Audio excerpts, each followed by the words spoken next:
नाज़रीन इन वक्त असां गॾु सिंधी टेली फिल्मन ऐं स्टेट ड्रामनि जो हिदायतकार ऐं अदाकार ग़ुलाम मुस्तफ़ा लुहार मौजूदु आहे। उन खां पुछूं था त हुन पंहिंजे फ़न जी शुरूआति कीअं ऐं किथां खां कई। महिरबानी अदा। मूं हिन फ़न जी दुनिया में क़दम 1998 खां रखियो, जंहिंमें मुंहिंजो उस्ताद मोहतरम नाशाद मला आहे। मूंखे आंगर मां जले हिन फील्ड जे मैदान में उस्ताद नाशाद मला आंदो।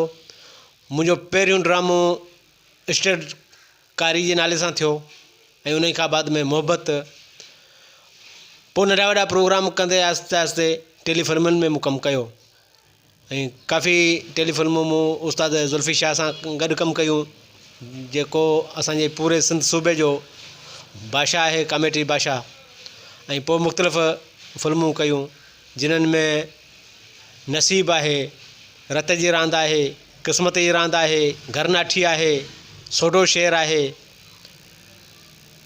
जुन बादशाह आहे, खौफ़नाक 2 आहे, मोहबत आहे।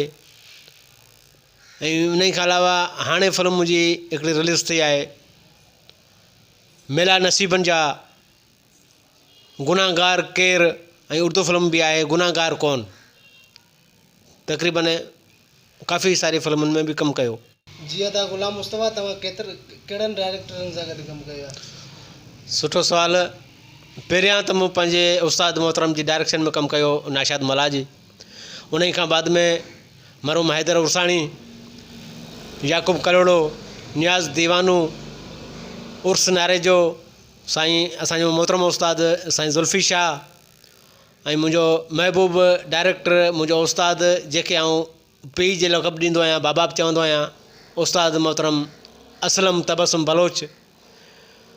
ऐं मुंहिंजो नंढो दोस्त बि आहे ऐं सुठो डायरेक्टर बि आहे, सुठो ज़हन बि आहे, कॉमेडियन डायरेक्टर आहे, अब्दुल अब्बासी।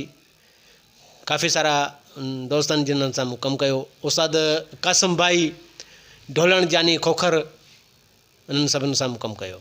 अहिड़ो कहिड़ो किरदारु आहे जो करण लाइ तव्हांजी दिलि चाहींदी आहे ग़ुलाम मुस्तफ़ा? अदा किरदारु त हर को दोस्त ॾिसण वारे खे त ॾिसण में सवलो लॻंदो आहे, पर किरदारु करण में तमामु ॾुखियो हूंदो आहे। पर मुंहिंजी दिलि चाहींदी आहे ऐं मज़लूम ग़रीब माण्हू जो किरदारु करां, छो त आउं ख़ुदि बि हिकु ग़रीब घराणे सां तालुक़ु रखां थो। इन जे करे ग़रीब ऐं मज़लूम जो किरदारु तमामु मूंखे पसंदि आहे ऐं उहो शौक़ु सां कंदो आहियां। जीअं त तव्हांखे के टीवी फिल्मनि या ड्रामनि जो को मौक़ो मिलियो या ऑफर थी, ॿुधाइजो भला। अदा ऑफरूं त खोड़ सारियूं ठहियूं, अल्हम्दुलिल्लाह। सिंध जा जेके बि एक्टर आहिनि मुंहिंजा मौसन आहिनि, ऐं पोइ चंद एक्टर अहिड़ा बि आहिनि जिन्हनि सां थोरा घणा वास्ता बि आहिनि। उन वास्ते जे बुनियाद ते दोस्तनि सलाहूं भाइयूं। पर छा आहे त आउं हिकु ग़रीब माण्हू आहियां, ग़ुरबत जे सबबु अॻियां वधी न सघियुसि। पर मूं ते हिकु महिरबानी उस्ताद नियाज़ दीवाने जी आहे, जंहिं मेरान टीवी जे ड्रामे में मूंखे कास्ट में खयो। अकबर दलवाणी साहिब सां मूं कमु कयो, अकील कुरैशी साहिब सां मूं कमु कयो। मूंखे इहा ख़ुशी आहे। जीअं त तव्हां कहिड़नि अदाकारनि खे पसंदि कंदा आहियो, कहिड़नि खे फॉलो कंदा आहियो भाई ग़ुलाम मुस्तफ़ा? अदा मूंखे त सिंध जा सभई एक्टर, सभई फ़नकार पसंदि आहिनि, छो त आउं उन्हनि जे लाइक़ु कोन आहियां। मुंहिंजे लाइ सभु सीनियर आहिनि, पर ख़ासि तौर ते आउं चवंदा आहिनि त मोहबत कंहिंसां कबी आहे। ऐं तमामु घणी मोहबत कंदो आहियां। मुंहिंजो हिकिड़ो मोहसन दोस्त आहे चौधरी असगर थईम, कॉमेडियन बि फ़नकार आहे ऐं एक्शन बि फ़नकार आहे। ऐं चौधरी असगर साहिब खे घणो फॉलो कंदो आहियां। नाज़रीन, अवां अदाकार ऐं हिदायतकार ग़ुलाम मुस्तफ़ा लुहार जो ॻाल्हियूं ॿुधियूं। हाणे ॾींदा इजाज़त, वरी ॿीहर मिलंदासीं हिकु नए अदाकार ऐं फ़नकार सां गॾु। तेसिताईं अला भाई।